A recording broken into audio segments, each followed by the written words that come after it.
Russell, and Julie was just crying a lot and whiny, and one day I looked at her and I'm like, you just stink. She had like peed her pants or something, and it was just because she was being neglected, because I was totally paying attention to the new baby. And I thought, you know what, I'm gonna get somebody to help me with the little ones. I'm gonna pay attention to you.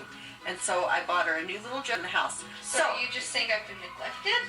No, I'm just saying when your house starts to feel like it's out of control, I always give my kids haircuts and a new top to wear. I don't know. For me, that's discomfort if I came to the school with a lunch. But I responded.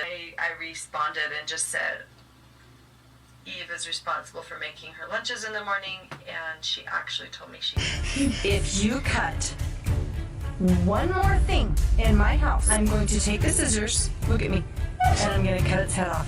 Eve made this. Too bad it's going in the garbage. If my child feels sad, that is my child's emotion, and it's not my job to make her feel better. Oh my, no idea what I'm gonna say. She's like thinking, she's conjuring up the worst things in her head. Because it probably is gonna be the worst things in my head.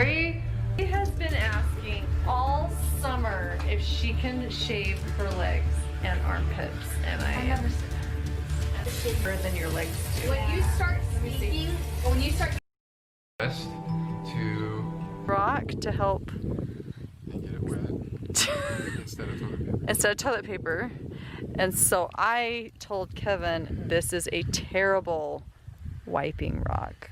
That would be terrible. That would be terrible. Would but be this one wouldn't be bad. is smooth. Outcome. 50 lashings. She stands on the ottoman and we all throw rotten tomatoes at her.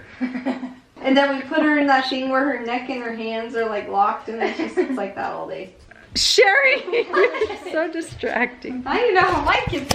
I've had my phone No. for like a day. My bedroom was taken away for 7 months, and then you give it back like a couple of weeks ago. I don't think our viewers know that. You've been sleeping on a beanbag. I've been sleeping on a beanbag since October, and they gave my room back like 2 weeks ago. Oh, I'll give you the reason why I lost my bedroom.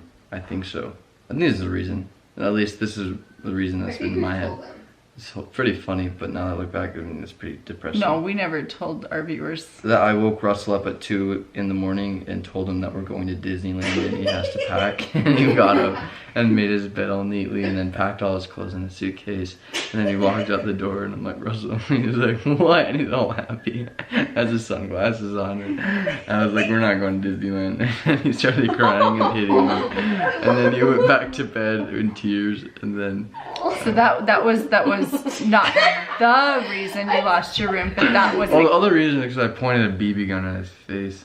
pointed a BB gun at his face and hung him on the basketball. It's not funny.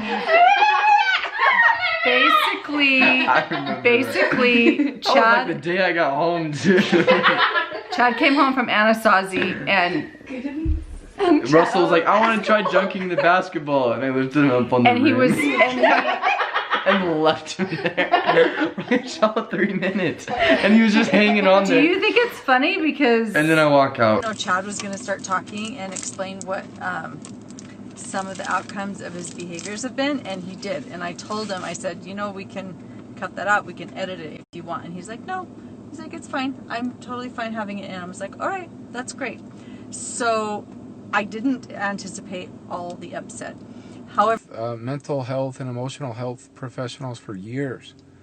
And the things that we show and share and the things that many of you are criticizing and calling abusive are actually things that mental health professionals have counseled us to do. Yeah, I think I understand where some people are coming from. They're like, oh, abusive parents don't give their kids beds. And I totally agree with that. It's all in the motive. I know there are lots of children out there whose parents are neglectful and are making sure that their addictions are taken care of, but then the kids are, you know, without food and without clothing and oftentimes without a bed to sleep in. If a bed was psychologically damaging, then they wouldn't have suggested that. They wouldn't be doing that. They'd be giving all the kids beds, but they don't. So we just want to let all of you know, and I think most of the people who are upset are actually children, like teenagers. Although I'm shocked by how many. Most of the time, the comments that we get on our channel is, you guys have the most experience that when people get triggered or get upset by something, it usually is because that something means something about them. And so if this experience has been hard for you to watch, how we've parented, I need you to be a good parent to those kids. So it's almost like she's claiming the kids as her own. And that's why I understand the upset. That's why I understand the anger, is because if you really see these kids as your own, and then you see me parent them in a way you wouldn't, of course you're going to be angry. That makes so much sense. And they're not anybody's children but mine and Kevin's, and we are doing a really good job of listening to them and having people help us who are professional and who have given us some. If I showed up irresponsible around my home, if I showed up irresponsible around my vehicle, if I showed up irresponsible with my children or your job or my job or anything, that thing could still be taken away. So it's just all of these. And Julie was just crying a lot and whiny, and one day I looked at her and I'm like, you just stink. She had like peed her pants or something, and it was just because she was being neglected, because I was totally paying attention to the new baby. And I thought, you know what, I'm gonna get somebody to help me with the little ones. I'm gonna pay attention to you. And so I bought her a new little dress.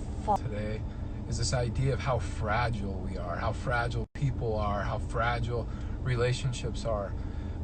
And that nothing could be further from the truth. The truth is that human beings are what are called anti-fragile, which means we need to face challenges, we need to face hardship, resilient, and pain to develop resilience and grit. If you want to get people really riled up in social media, you start talking about responsibility. It's like the R word. People don't like to hear it. And we are actually training our children to be ready for the real world. We've been accused of not training them for the real world. Actually, we are. It's like, it's abuse to expect your children to be responsible, to grow up and be productive adults.